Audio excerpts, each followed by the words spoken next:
एक कहानी रोजाना में अब तक हमने सुनी कुछ सीधी और सरल कहानियां। इससे मुझे एक ख्याल आया कि सरल होना साधारण होना तो बिल्कुल भी नहीं है। सरलता एक विलक्षण गुण है, फिर चाहे वो मनुष्य में हो या उसकी कृतियों में। जो कहानीकार इतनी सरलता से अपनी कहानियों में सामाजिक विवेचनाएं पिरोए हुए हैं, उनके जीवन वृत्तांत और उनकी रचनाओं से जुड़ी कहानियां कैसी अद्भुत होंगी। इसी सोच के साथ हम एक कहानी रोजाना में अब से सुन सकेंगे कहानीकारों एवं उनकी रचनाओं से जुड़ी कहानियां भी। अभी तक हमने प्रेमचंद की कहानियां ही सुनी हैं, तो हम शुरुआत भी उनसे ही करेंगे। आज हम सुनेंगे कि कौन सी थी मुंशी प्रेमचंद की पहली रचना और वो कौन सी परिस्थितियां थीं जिनसे वो प्रेरित रही।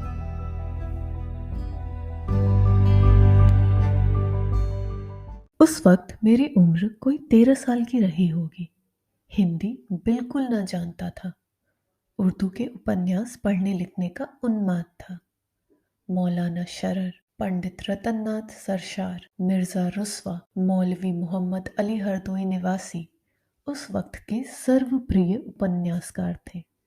इनकी रचनाएं जहां मिल जाती थीं, स्कूल की याद भूल जाती थी और पुस्तक समाप्त करके ही दम लेता था। उस जमाने में रेनल्ड के उपन्यासों की धूम थी। उर्दू में उनके अनुवाद धड़ाधड़ निकल रहे थे और हाथों हाथ बिकते थे।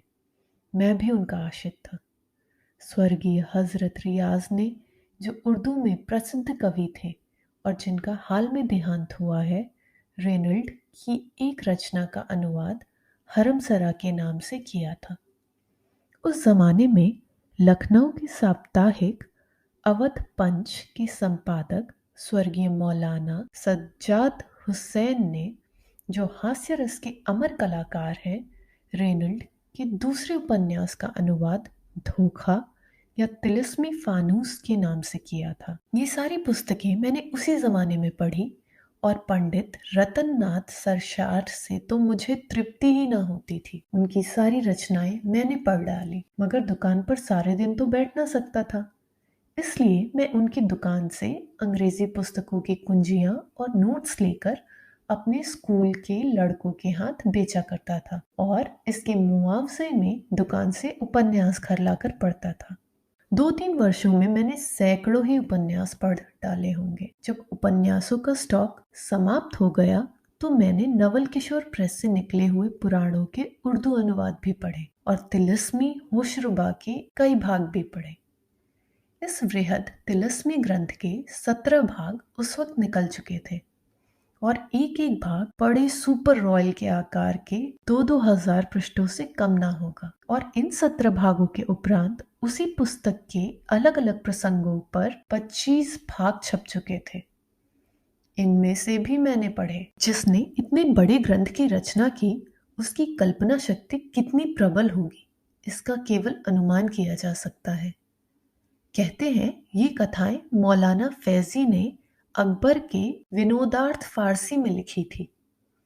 इनमें कितना सत्य है कह नहीं सकता, लेकिन इतनी वृहद कथा शायद ही संसार की किसी भाषा में हो। पूरी एनसाइक्लोपीडिया समझ लीजिए। एक आदमी तो अपनी 60 वर्ष के जीवन में उसकी नकल भी करना चाहे तो नहीं कर सकता। रचना तो दूसरी बात है। उसी जमाने में मेरे एक नाते के मामू कभी कभी हमारे यहाँ आया करते थे। अधेड़ हो गए थे, लेकिन अभी तक बिन ब्याहे थे। पास में थोड़ी सी जमीन थी, मकान था, लेकिन घरने के बिना सब कुछ सूना था। इसलिए घर पर जी नहीं लगता था। नातेदारियों में घूमा करते थे और सबसे यही आशा रखते थे कि कोई उनका ब्याह करा दे। इसके लिए 100-200 खर्च करने को भी तैयार थे। क्यों उनका ब्याह ना हुआ, यह आश्चर्य था। अच्छे खासे हृष्ट पुष्ट आदमी थे, बड़ी बड़ी मूछें, औसत कद, सांवला रंग। गांजा पीते थे, इससे आंखें लाल रहती थी। अपने ढंग के धर्मनिष्ठ भी थे। शिव जी को रोजाना जल चढ़ाते थे और मांस मछली नहीं खाते थे। आखिर एक बार उन्होंने भी वही किया जो बिन ब्याहे लोग अक्सर किया करते हैं। एक दलित के नयन बाड़ों से घायल हो गए। वह उनके यहाँ गोबर पाथने, बैलों को सानी पानी देने और इसी तरह से दूसरे फुटकर कामों के लिए नौकर थे। जवान थी, छबीली थी और अपने वर्ग की अन्य रमणियों की भांति प्रसन्न मुख और विनोदिनी थी। मामू साहब का तृष्ट हृदय मीठे जल की धारा देखते ही फिसल पड़ा। बातों बातों में उससे छेड़छाड़ करने लगे।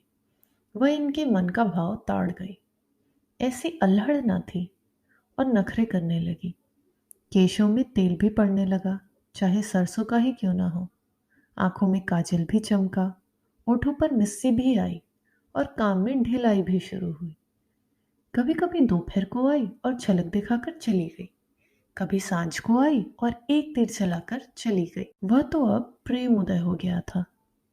होली में उसे प्रथा अनुसार एक साड़ी दी, मगर अब की गजी की साड़ी ना थी, खूबसूरत सी 2.25 रुपए की चुंदरी थी।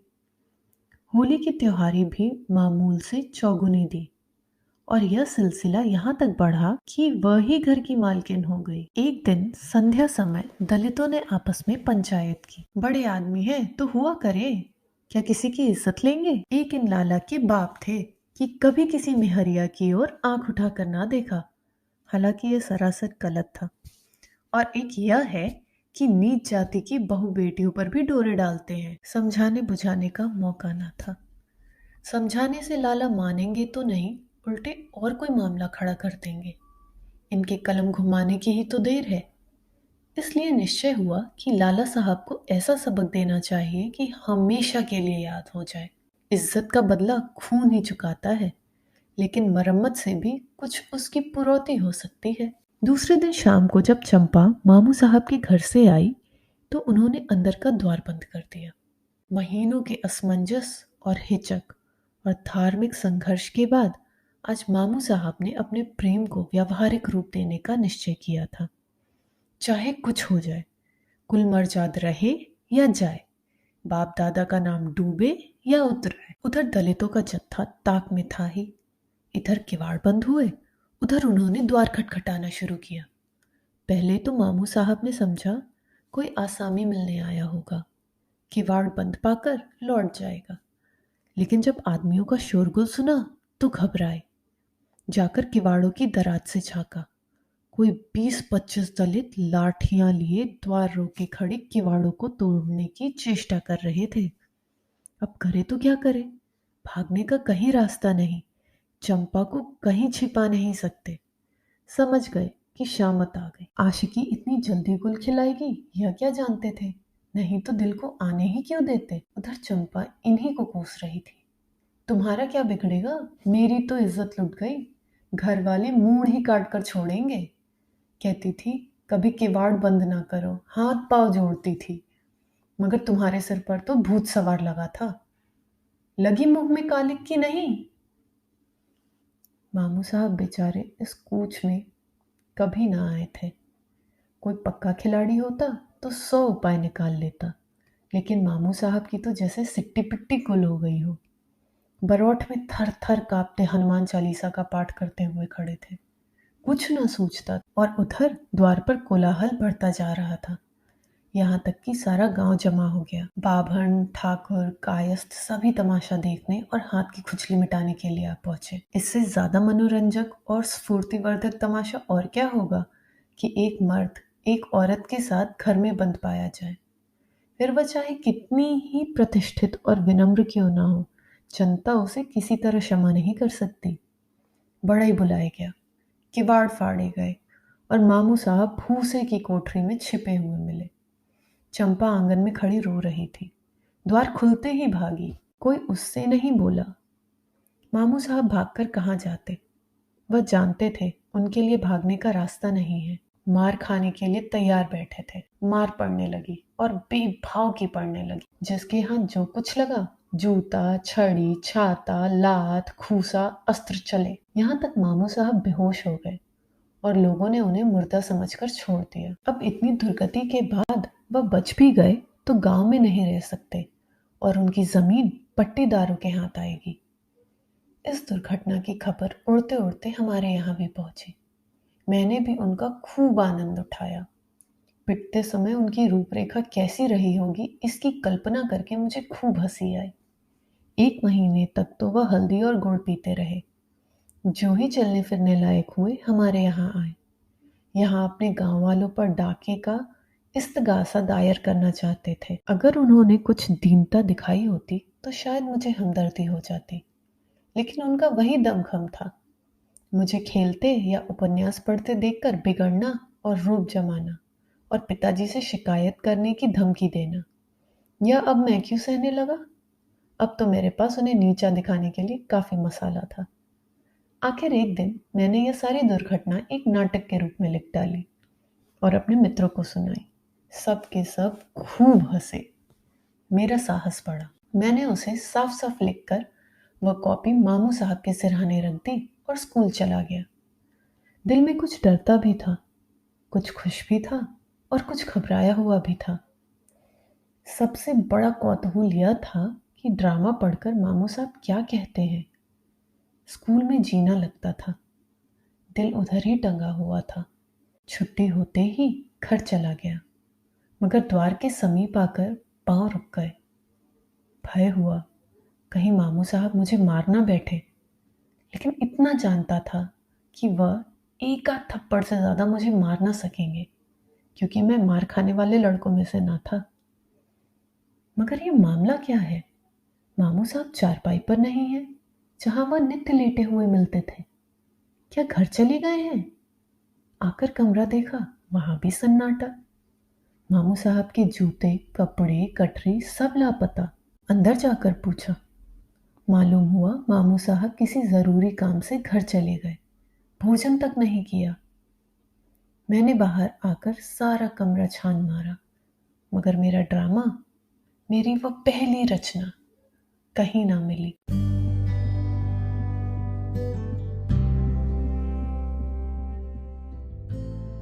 एक कहानी रोजाना में अभी आप सुन रहे थे प्रेमचंद की पहली रचना से जुड़ी कुछ रोचक तथ्य और कहानियां। कहानियों का ये सिलसिला हमारे साथ यूं ही जारी रखिएगा।